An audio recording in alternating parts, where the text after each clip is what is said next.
I spent the entire weekend trying to figure out how we could be getting off to one of the worst starts we've seen in our time at Fulham Football Club without losing.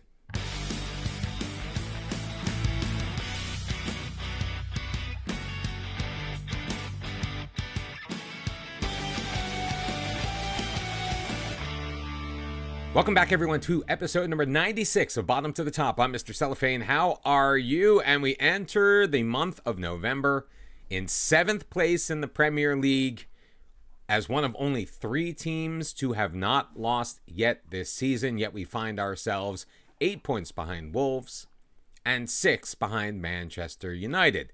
And that is because we've only managed to win 3 of our matches.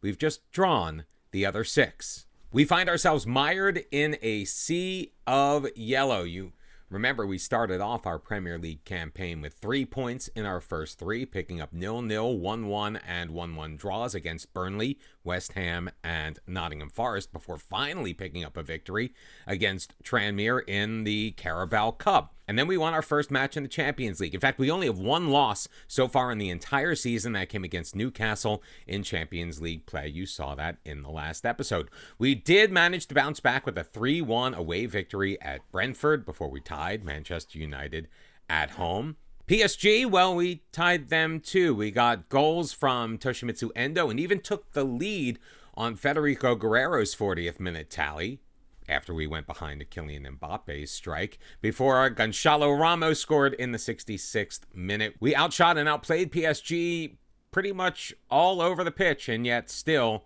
only able to come away with a 2-2 draw at home. We did manage to, as I alluded to in the last episode, I thought it might be a palate cleanser, and it ended up being so. A 4-1 victory over Reading with goals from Racine Sissoko, Kim Young-suk, Harvey Vale, and Alfonso Gallmer.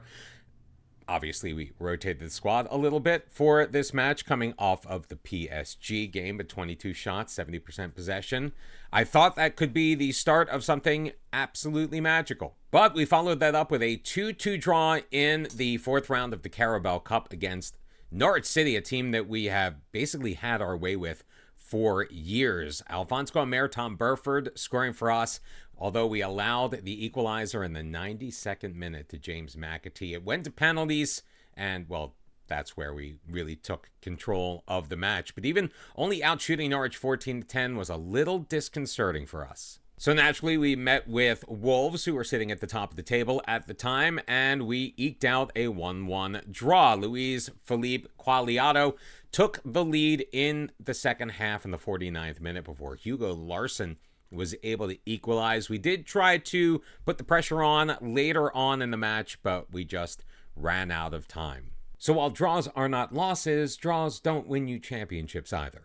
And we did make it through to the quarterfinal of the Carabao Cup, that match coming up in about a month and a half, so that ain't half bad. But we also find ourselves mired mid-table in the Champions League. We've only played 3 matches so far, 1 win, 1 draw, and 1 lost to the aforementioned Newcastle. We're hoping to get things back on track in Spain, taking on Real Betis. We're going to be doing it without Victor Christensen. He got injured out on international duty with Denmark, a hip injury, going to keep him out for the next 6 weeks or so. So we haven't seen him since the Brentford match. So here's how we're going to line up against Betis. It's going to be Shavlina in goal. A back four of Vale, Sosa, Gnaim, and Couchman. Gallmer is going to sit at the base of the midfield behind Larsson and Tom Burford. Toshimitsu Endo on the left wing, Federico Guerrero on the right, with Nikolai Rumyantsev up the middle. Rumyantsev picking up a pair of goals so far in 8 appearances in the Premier League. He really does, though, need to step it up. David Heinz, who is currently sitting on the bench while not having the greatest performances recently, he scored a couple of goals for the team as well, including one in a relief appearance right here in the Champions League. We may be undefeated since the loss to Newcastle, but we are looking to bounce back in European play. It's Fulham and Real Betis. We are once again in the pink kits. Our goalkeeper, Nicolas Shavlina, in green. Real Betis in the white with the green stripes. It's Champions League football.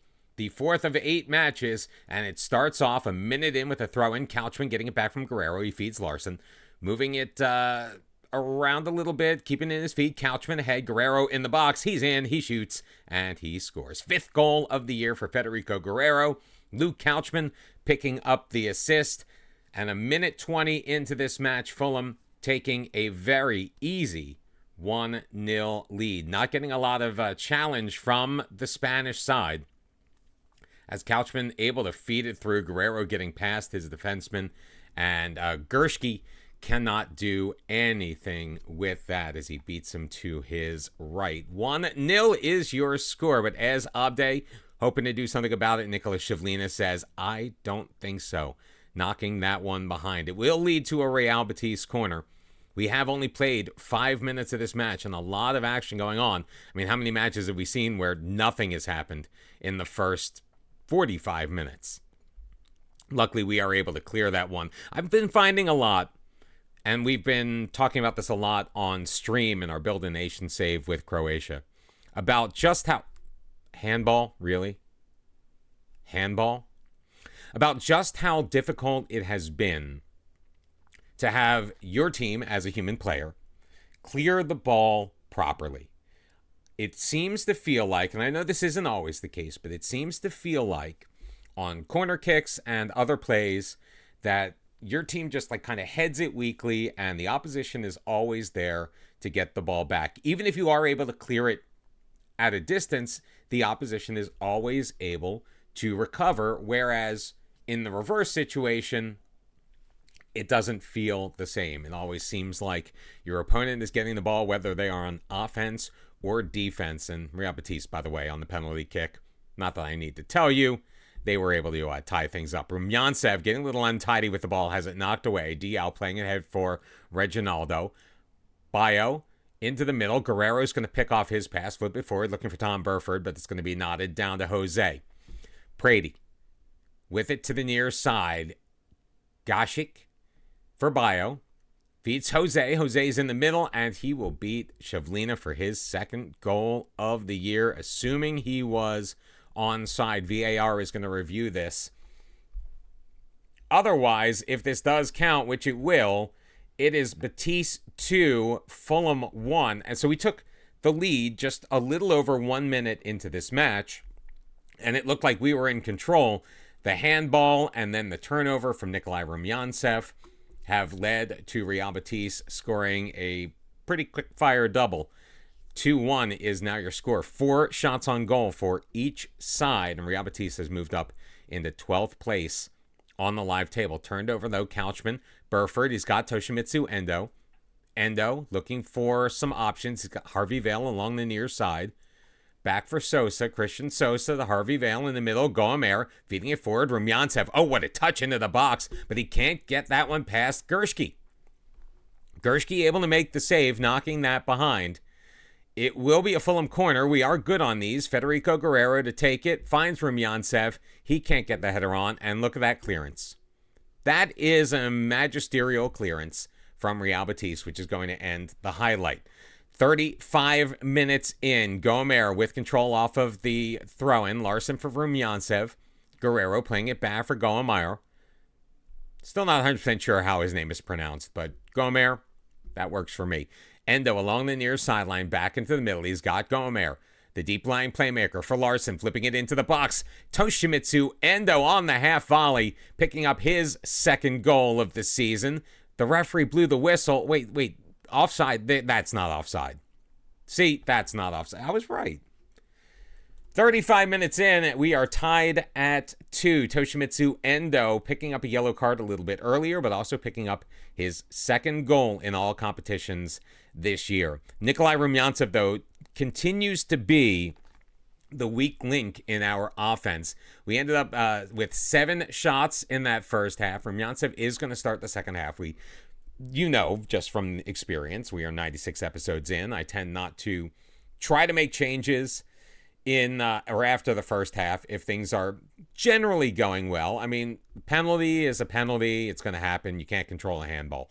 Couchman, give and go to Guerrero in the middle. There's Rumyantsev, and he made me eat my words. 4th goal of the year for Nikolai Rumyantsev, and once again, Fulham has reclaimed the 1-goal lead. It's 3-2, and it's good to see goals being scored, because I was feeling for a while that we were good for maybe one each and every game. Nikolai Rumyantsev, goal number 4 on the season. He does really need to step up his output to match what he was able to do last year when he wrested the position away from Emmanuel Omega. Obviously, we sold Omega to make room for Rumyantsev. David Heinz also playing pretty well. We do have some tired legs. Toshimitsu Endo is going to come out in place of Wilfred Yanto, and Eftisos Shoko's coming in for Guerrero. Tom Burford is going to remain on. Ganayam, though, will cede his position to Sissoko.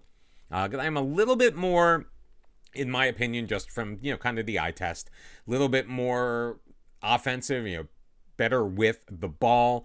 Also, a great header, especially on set pieces. Sissoko, I think, a little bit more defensively minded. Speaking of which, we are going to just tamp things down just a tad. We'll trigger the press slightly less often, and we're going to slow the pace down when we distribute from our goalkeeper. With 5 minutes remaining, all of the shots in the second half have gone to Fulham. Can Harvey Vale tuck it in right about there? I sure hope so. He's pretty decent with these set pieces. Also a good corner taker. Doesn't really have much of the opportunity with Federico Guerrero. Dude, you had all of this goal to shoot at. Gershke making a pretty nice save. Corner kick in the 88th minute. Soko's to take it since Guerrero is off the pitch. Again, a little surprised it's not Harvey Vale, but it is what it is. Soko's one of our up-and-comers, sending it in. Sissoko can't get his head on it. Tom Burford, though, settles it down, fires it just wide and out of the reach of Gershke. It's going to be a goal kick for Real Betis. But time is running out for the La Liga side. It's 3-2 Fulham. 4 minutes added on will come and go, and we are back in the green, baby. No more yellow. Although there's still one match left in this episode. 3-2 your final score. 13-4 your shots on goal. So all 6 shots of the second half went Fulham's way. We absolutely dominated in the final 45. 2.2 XG, pretty nice. 54% possession. I will take that and a bag of chips. Now, if we can string a couple of victories together, meaning if we can beat Brighton at home in the Premier League, we'll move right back into a Champions League spot and all will feel right with the world. We are not making any changes from the side that just took on Real Betis. It's Shivlina, Vale, Sosa, Ganayam, Couchman, Gomer, Larson, Burford, Endo, Rumyantsev, and Guerrero. Hopefully player fitness is not a concern, but I really did not want to rotate the squad against a team that is currently sitting ahead of us on the Premier League table. And Brighton looking to move it forward. I'm getting all of my things messed up. Happy Monday, everybody. Ganayam with control, getting it back from Shivlina. Sosa for Gomer, looking to move forward. He's got Endo on the left wing. Endo carrying it into the middle, across for Larson. Larson has 3 in front of him. Will he pass to any of them? Nope. He's going to shoot it himself and completely miss. That is what I absolutely love about this team. They are not afraid to make the bonehead play. Now, we are the last match of the week. We are playing what was essentially a game in hand, so we cannot be overtaken by any teams. We can just fail to, move forward. And if we do happen to lose this match, we will drop all the way into 9th place. We don't want that to happen, so it's either 9th or 4th. And if we're in 4th, that'll put us just 6 points behind Manchester United at the top of the table. 6-1 your shots on goal in the first 35 minutes or so. We are going to shout some additional encouragement to our team. We are seeing some tired legs, maybe a little bit of sluggishness is working in. Let's see if Guerrero can work his magic on the corner. Tom Burford can't get his head on it. Ganayam does, but it just is going to clip the crossbar and pop on over. Brighton, meanwhile, by virtue of not losing right now, has moved into that 4th place spot. The fans are expecting a win.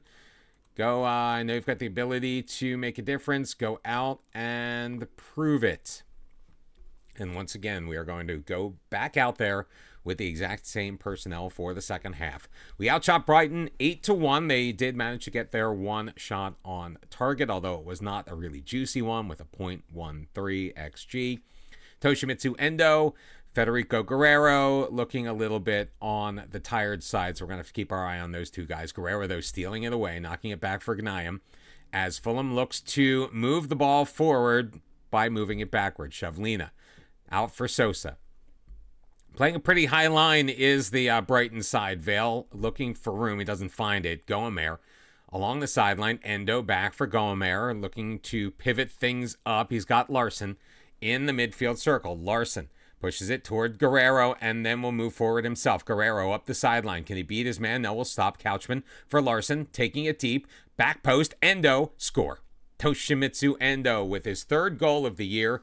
Goals in back-to-back matches. And here in the 64th minute, Fulham take the 1-0 lead. I thought Federico Guerrero was going to continue to push it to the corner. Instead, he lays it to Couchman. Quick one-touch pass to Larson along the byline.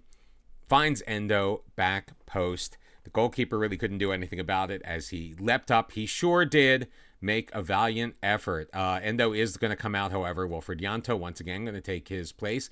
Goamer will be replaced by Armand Diaby, and Hugo Larson will make way for Kim Young-suk. 3 changes to be made with 25 minutes left. We are leading 1-0 on the scoreboard, 11-1. In the shots on goal and on the live table by virtue of collecting the 3 points here against Brighton. We have moved into 4th place on 18 points, but this match is not over yet. Gilmore heading it forward, but Vale will control it at the edge of our own third. Soft pass back for Nicolas Shavlina, but luckily Brighton not pressing too much. Diaby across for Gnayem. We've got about 10 minutes remaining in this match. Do we time waste? That is the question. We'll see what happens. Sosa playing it forward. He's got Tom Burford, who will lay it back to Sosa, flipping it to Yanto along the sideline. Vale for Burford, back for Sosa. Again, tons of possession for Fulham. But are we going to be untidy? And there we go. We are untidy. Jorginho playing it for Gilmore, dropping it for Brown. And now Brighton controlling. Gilmore for Shunta. Shunta moving it up that right side into the middle. It's going to be knocked away. And Ciso in the middle. Michel Mayet, his 5th goal of the year, is going to equalize things at 1. Unfortunate. And this is just the way that our Premier League existence has been. A couple of minutes later, though, Fulham looking to make inroads once again. Sosa in control of the ball, playing it to Harvey Vale along the near sideline. He'll wait around the midfield stripe, check out his options. Diaby for Kim Young-suk. Playing it for Couchman. Couchman in control. Moves it past one man. Centers. Rumyantsev can't get there. Nyanto with it along the edge of the box. Vale. Moving it deeper. Nyanto. Flipping it into the middle. Guerrero shooting. And Meslier making the save. Knocking it behind. And Guerrero with an opportunity on the corner. Actually, it's going to be Harvey Vale. We were talking about him in the last match about his prowess on the corners. Let's see if he can make something happen here. The in-swinger delivered. Brown heads it away. Gilmore settles it down. Plays it long. Buonote will head it into the Fulham end, and Couchman will recover. We're going to move into a more attacking mentality because, well, reasons.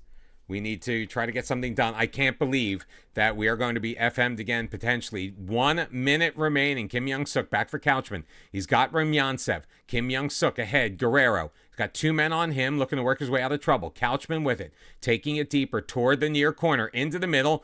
Not able to find Rumyantsev. Cleared away by Brighton. Sosa settling it, getting it back from Vale. Now they'll play catch a little bit on the left side of the defense. Sosa. 20 seconds remaining. Gnayem, one last gasp effort for Fulham. Kim Young-suk moving it to his right. Gets away from one man. Feeds Couchman along the near side. Couchman flipping it in the middle. Rumyantsev can't get up. Cleared away. Vale knotting it down. Burford. Vale with a shot. And Harvey Vale is going to find pay dirt literally with 2 seconds remaining in the match, or at least the added time that we knew about. At least 3 minutes were added on. Harvey Vale puts it into the back of the net literally with 3 seconds remaining on the clock, beating Ilan Meslier to his right. And Fulham is going to go ahead and post back-to-back victories. 2-1. The numbers, obviously, much more heavily in favor of Fulham than Brighton. Brighton getting, I'm not going to say lucky. It was a well-placed ball to Mayet to equalize things in the 81st minute. But Harvey Vale taking advantage of a long shot from just outside of the box beats Ilhan Melier for the goal and the 2-1 victory. Well, it may not always be pretty, but we managed to find a way. The Newcastle matchup in the Champions League still remains the only major blemish on our season record. We very quietly have won 4 of our last 5 in all competitions, and we are unbeaten in 8. Can we keep it going? We do have some tough sledding in the league with Arsenal, Chelsea, City, and Everton. Also, Fenerbahce snuck in there in the Champions League. We're going to come back tomorrow with Feyenoord in the Champions League at Craven Cottage and our EFL Cup quarterfinal matchup against championship-leading Aston Villa. And as always, I do really hope to see you then. Please make sure you hit the like button and subscribe to the channel. Continue to support the work that I am doing here. I appreciate each and every one of you. And thank you very much for taking your time to watch this series. I'm having a hell of a lot of fun doing it. I hope you're enjoying watching it as well. I hope to see you tomorrow. Until then, bye-bye.